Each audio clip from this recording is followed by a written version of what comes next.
Hello, good morning, जोहार, मैं संजय और आप देख रहे हैं न्यूज झारखंड। चलिए जानते हैं झारखंड की आज की 25 मुख्य बड़ी खबरों को।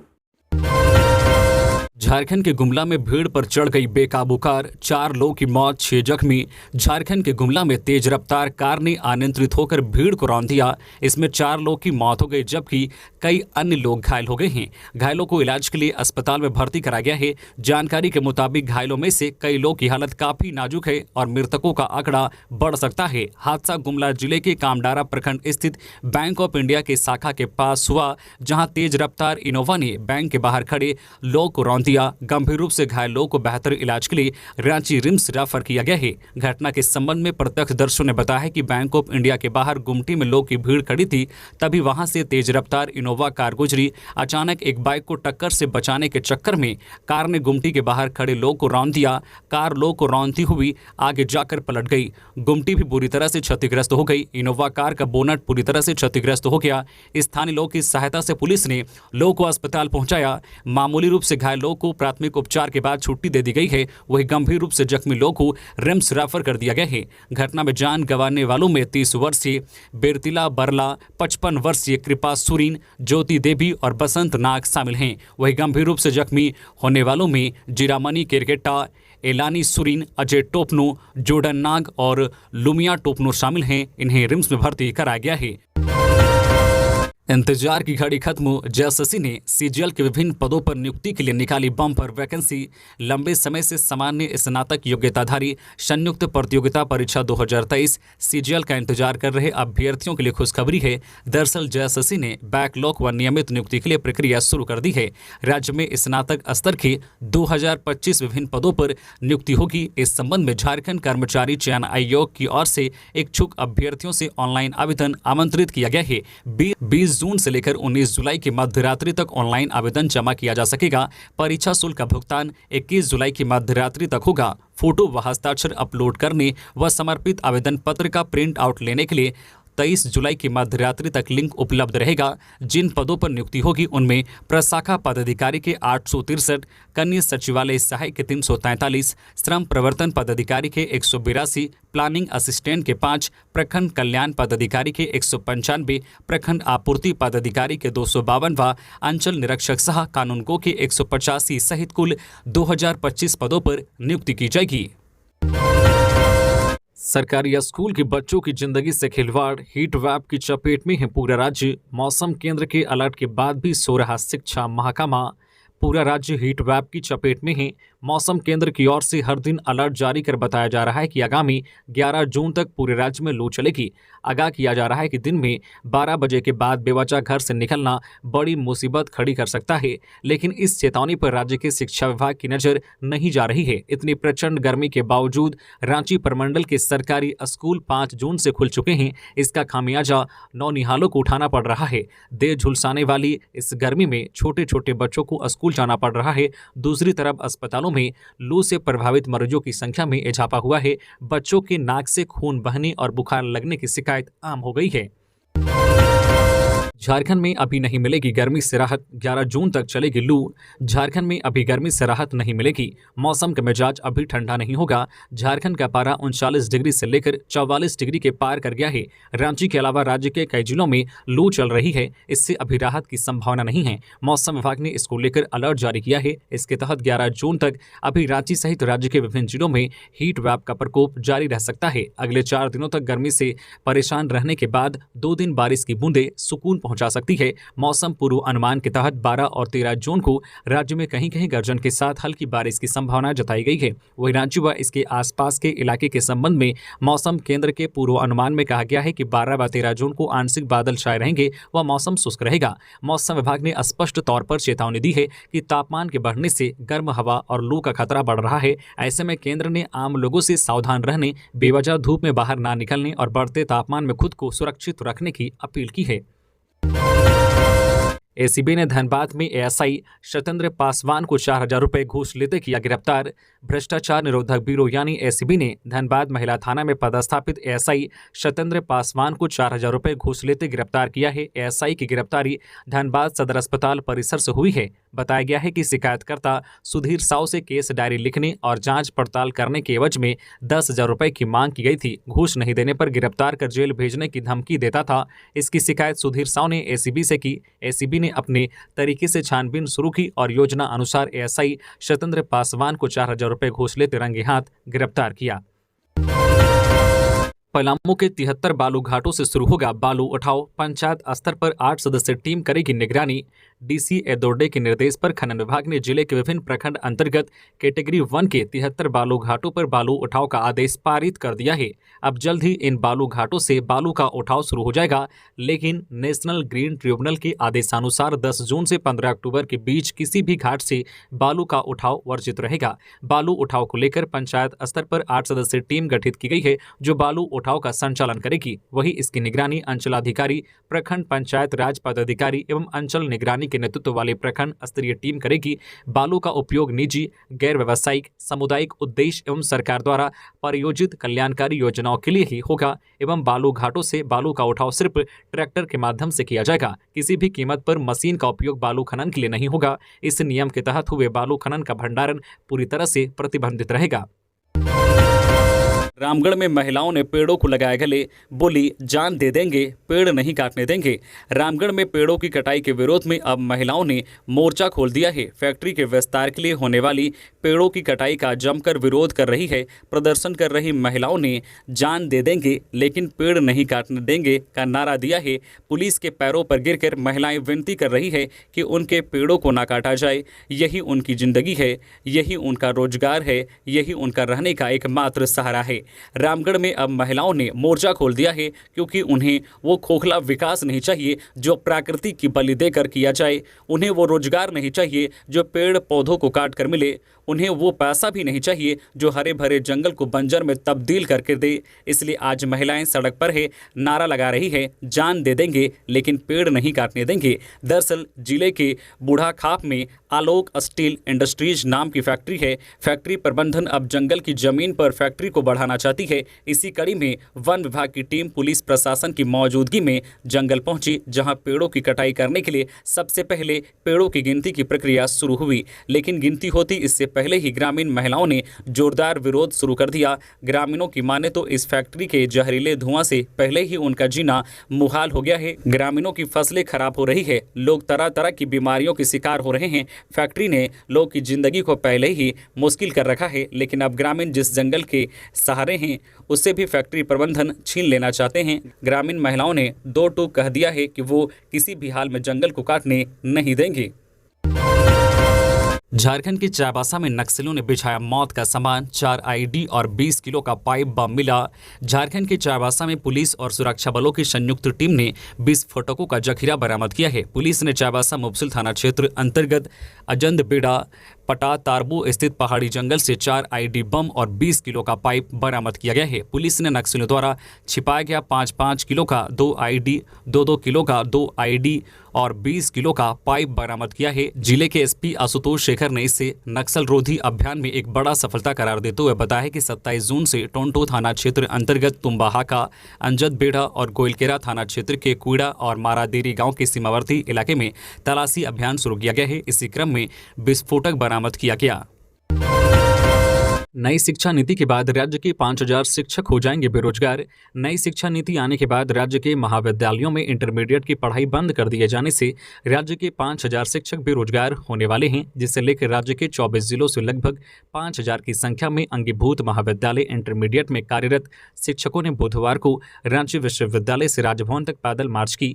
रैली में भाग लिए शिक्षकों ने कहा कि वे पिछले 10 वर्षों से अंगीभूत महाविद्यालय में अपनी सेवा दे रहे हैं, लेकिन अब सरकार हम लोगों के साथ नाइंसाफी कर रही है। रिम्स के प्रभारी निदेशक बनते ही डॉक्टर आर.के. गुप्ता हुए रेस, विभिन्न विभागों का किया निरीक्षण।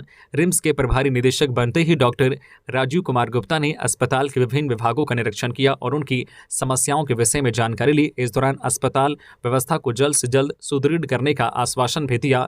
बुधवार को प्रभारी निदेशक ने स्वास्थ्य मंत्री बन्ना गुप्ता के आवासीय कार्यालय में आकर शिष्टाचार मुलाकात की। इस दौरान रिम्स में बेहतर स्वास्थ्य सेवा बहाल करने के लिए विचार विमर्श किया। बता दें कि RIMS director doctor Kameshwar Prasad के रिम्स छोड़ने के 4 दिन बाद प्रभारी निदेशक के तौर पर नेत्र विभाग के विभागीय अध्यक्ष डॉक्टर गुप्ता को नया प्रभारी निदेशक बनाया गया है।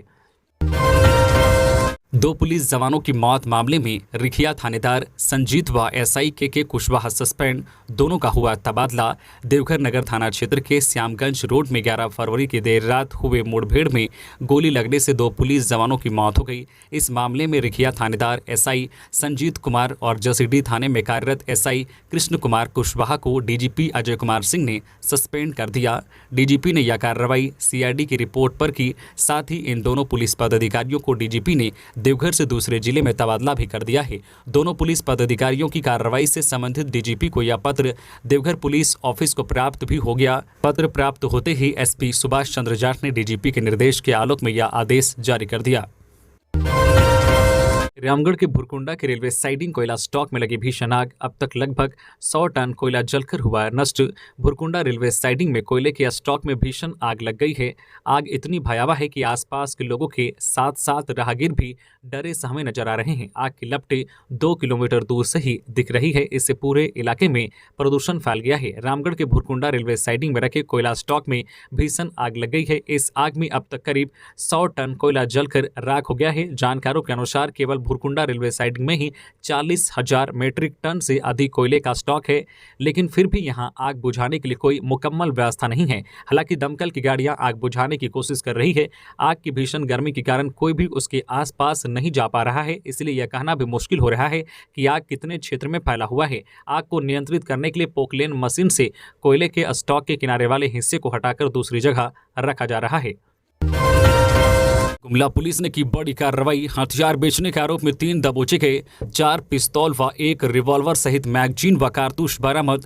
गुमला पुलिस ने करौंदी के समीप हथियारों के साथ 3 लोगों को गिरफ्तार किया है। पुलिस ने इनके पास से 4 पिस्तौल, एक 7 चक्रीय रिवॉल्वर, 11 मैगजीन और 12 जिंदा गोली बरामद किया गया है। गिरफ्तार आरोपियों की पहचान सुनील उरांव उर्फ काडा 24 वर्षीय निवासी ग्राम करौंदी, संतोष कुमार साहू 20 वर्षीय निवासी ग्राम बरगांव थाना सिसई हाल मुकाम तिर्रा गुमला और पंकज उरांव 23 वर्षीय निवासी ग्राम पुनाटोली थाना सिसई के रूप में हुई है। एसडीपीओ मनीष चंद्रलाल ने बुधवार शाम को गुमला थाना में एक प्रेस वार्ता कर पूरे मामले का खुलासा किया है। उन्होंने बताया कि गुप्त सूचना मिली थी कि कुछ लड़के हथियारों की खरीद बिक्री के लिए करौंदी गांव के समीप जमा हुए हैं। उन्होंने बताया कि यह लोग पहले भी हथियार बाहर से मंगवाकर आसपास के क्षेत्र के बदमाश और उग्रवादी संगठन पीएलएफआई को बेचते हैं। एसपी के निर्देश पर तत्काल एक टीम का गठन किया गया और छापेमारी की गई। पुलिस ने 3 पिस्तौल, 1 रिवॉल्वर, जिंदा गोली और मैगजीन के अलावा एक स्कूटी भी बरामद किया है।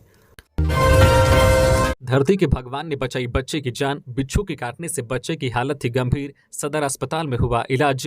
पृथ्वी पर डॉक्टर को भगवान का रूप माना जाता है। ये बात एक बार फिर से गिरिडीह के एक डॉक्टर ने साबित कर दिया है। उन्होंने एक गंभीर मरीज का इलाज अपनी कड़ी मेहनत और सूझबूझ से किया।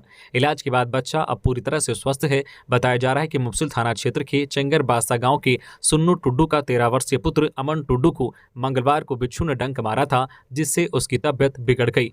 परिजनों ने झाड़ फूंक करवाया, जिससे बच्चे की तबियत और ज्यादा खराब होने लगी तो उसे गिरिडीह सदर अस्पताल में भर्ती कराया गया। प्रथम दृष्टया बच्चे को मरणासन समझा गया। इसी दौरान वार्ड में मरीजों के चेकअप के लिए डॉक्टर फजल पहुंचकर बच्चे को आईसीयू में शिफ्ट किया, जहां आईसीयू इंचार्ज अलीजान और डॉक्टर फजल ने बच्चे को सीपीआर देना शुरू किया। करीब आधे घंटे तक लगातार सीपीआर देने के बाद मरीज की हार्ट बीट समझ महसूस होने लगा, जिसके बाद मरीज को ऑक्सीजन दिया गया, जिससे बच्चे की जान बच गई। आईसीयू इंचार्ज ने बताया कि बच्चा अब खुद ही ऑक्सीजन ले रहा है और वह अब खतरे से बाहर है। इस पूरे मामले में civil surgeon doctor SP Mishra ने कहा है कि बच्चा लगभग मृत हो चुका था, लेकिन डॉक्टर फजल और उनकी टीम ने कड़ी मेहनत और ईमानदारी से काम कर बच्चे को बचा लिया और अब बच्चा सुरक्षित है।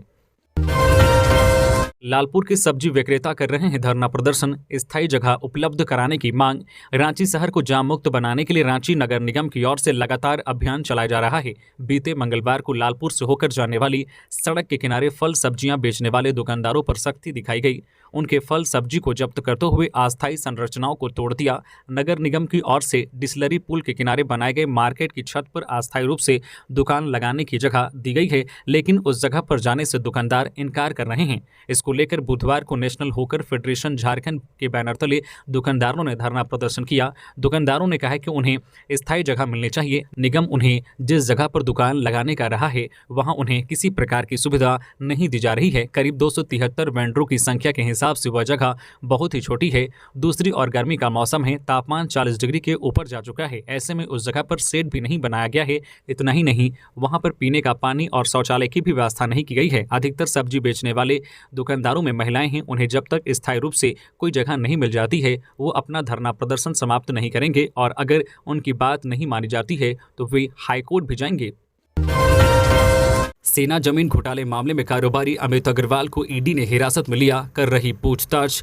जमीन घोटाले में कोलकाता के कारोबारी अमित अग्रवाल को प्रवर्तन निदेशालय ईडी ने हिरासत में ले लिया है। बताया जा रहा है कि बाग डोगरा एयरपोर्ट से कोलकाता एयरपोर्ट पहुंचने पर ईडी की टीम ने अमित अग्रवाल को गिरफ्तार किया। अमित अग्रवाल से ईडी पूछताछ कर रही है। बताते चले कि आर्मी जमीन घोटाला मामले में बीते दिनों ईडी रांची के पूर्व डीसी छविरंजन समेत 8 लोगों को जेल भेज चुकी है। मालूम हो कि सेना के कब्जे वाली जमीन के दस्तावेज में फर्जीवाड़ा कर बिक्री करने वाले फर्जी रैयत प्रदीप बागची ने जिस जगत बंधु टी एस्टेट को उक्त जमीन की रजिस्ट्री की थी उस कंपनी में अमित अग्रवाल भी दिलीप घोष के सहयोगी हैं। जमशेदपुर में पीएम आवास शहरी के लिए 15 जून को लगेगा मेला।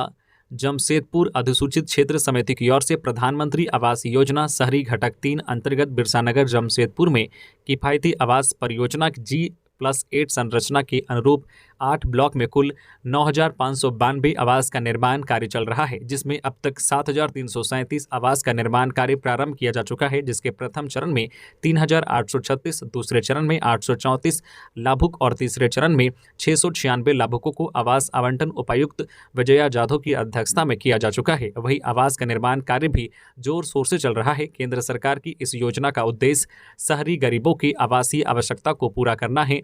वर्तमान में यदि कोई आवेदक आवास लेना चाहता है और आवेदन जमा नहीं कर सका है तो ऐसे लोगों के लिए फिर एक मौका दिया गया है। ऐसे लोगों के लिए एक बार फिर से आवेदन करने की अनुमति प्रदान की गई है। इच्छुक आवेदक 15 जून को बिरसानगर आवासीय परिसर में लगने वाले आवास मेला में पहुंचकर आवास का फॉर्म प्राप्त कर सकता है और आवेदन कर सकता है। मानसून का इंतजार हुआ खत्म, 48 घंटों में पहुंचेगा केरल, होगी झमाझम बारिश। झारखंड सहित देश के विभिन्न हिस्सों में प्रचंड गर्मी पड़ रही है। लोगों को अब मानसून का इंतजार है। इस बीच भारत मौसम विज्ञान विभाग IMD ने राहत भरी खबर दी है। IMD ने कहा है कि अगले 48 घंटे के दौरान केरल में मानसून की शुरुआत के लिए परिस्थितियां अनुकूल हो रही है। दक्षिण अरब सागर के कुछ और हिस्सों, पूरे लक्षद्वीप क्षेत्र, मालदीव और कोमोरिन, दक्षिण पश्चिम और मध्य बंगाल की खाड़ी के कुछ और हिस्सों, उत्तर बंगाल की खाड़ी के कुछ और हिस्सों, बंगाल के कुछ और हिस्सों, भारत के पूर्वोत्तर राज्य में मानसून के आगे बढ़ने के लिए भी परिस्थितियां अनुकूल है। इस खबर की जानकारी मिलने से लोग राहत की सांस ले रहे हैं।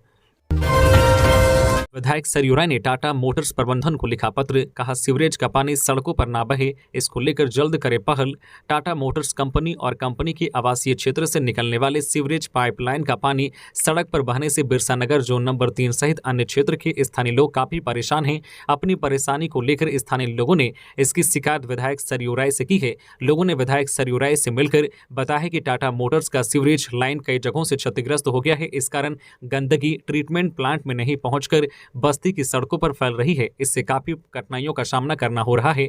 मामले की गंभीरता को देखते हुए जमशेदपुर पूर्व विधानसभा के क्षेत्र के विधायक सरयू राय ने टाटा मोटर्स प्रबंधन के साथ फोन पर बात की है। साथ ही पत्र लिखकर टाटा मोटर्स कंपनी प्रबंधन को कंपनी के आवासीय क्षेत्र से निकलने वाले सीवरेज पाइपलाइन को शीघ्र दुरुस्त करने की बात कही है ताकि लोग की समस्या का समाधान हो सके। एक कल्याण छात्रवृत्ति के सत्यापन में विलंब की शिकायत। डॉक्टर श्याम प्रसाद मुखर्जी विश्वविद्यालय से एक कल्याण छात्रवृत्ति के सत्यापन में विलंब होने पर छात्रों ने विश्वविद्यालय प्रशासन से बुधवार को शिकायत की। छात्रों ने झारखंड छात्र दल के उपाध्यक्ष अमृत मुंडा के साथ जाकर पत्र सौंपा। हालांकि उन्हें सत्यापन कार्य चलने की जानकारी दी गई। प्रतिनिधिमंडल में अभय सेठ, सरस्वती कुमारी, सोनी कुमारी, विवेक, नीरज, राज अंसारी व अन्य छात्र छात्राएं शामिल थे। झारखंड में बांग्लादेशी घुसपैठियों पर नकेल कसने की कयावत शुरू। बीडीओ थाना प्रभारी को रांची डीसी ने दिया जांच का आदेश। रांची जिला में बांग्लादेशी घुसपैठियों को रोकने के लिए जिला प्रशासन एक्टिव हो गया है। घुसपैठियों के रांची में प्रवेश की आशंका को लेकर सतत निगरानी एवं जांच सत्यापन किया जाएगा। पुलिस अधीक्षक विशेष शाखा रांची के पत्र के आलोक में डीसी राहुल कुमार सिन्हा ने सभी बीडीओ व थाना प्रभारियों को जांच व सत्यापन करने का निर्देश दिया है। तीनों पदाधिकारियों से डीसी ने कहा है कि अपने अपने क्षेत्र अंतर्गत बांग्लादेशी घुसपैठियों से संबंधित जांच सत्यापन प्रतिवेदन अपने अनुमंडल के एसडीओ को उपलब्ध कराएं। 400 हज यात्रियों को इरफान अंसारी ने सऊदी अरब किया रवाना। सांसद बोली, बहुत जिद्दी है विधायक। पश्चिम बंगाल के उलूबेरिया लोकसभा सांसद सजदा अहमद और झारखंड हज कमेटी के चेयरमैन शाह जामताड़ा विधायक डॉक्टर इरफान अंसारी ने देर रात्रि झारखंड के गोड्डा, पाकुड़, साहिबगंज सहित संताल परगना के लगभग 400 हज यात्रियों को सऊदी अरब के लिए रवाना किया। मौके पर हाजियों ने विधायक जी को इनके बेहतर कार्य और कड़ी मेहनत के लिए ढेर सारा शुक्रिया और मुबारकबाद दिया। सांसद सजदा अहमद विधायक इरफान अंसारी की प्रशंसा करते हुए कहा है कि डॉक्टर इरफान काफ़ी जिद्दी किस्म के इंसान हैं जो दिन रात लगकर जाकर इतने अच्छे और बेहतर तरीके से हाजियों को रवाना करने का काम किया। इनके नेतृत्व में झारखंड हज कमेटी ने बहुत ही अच्छे ढंग से कार्य किया, जिसके लिए हम इन्हें मुबारकबाद देते हैं।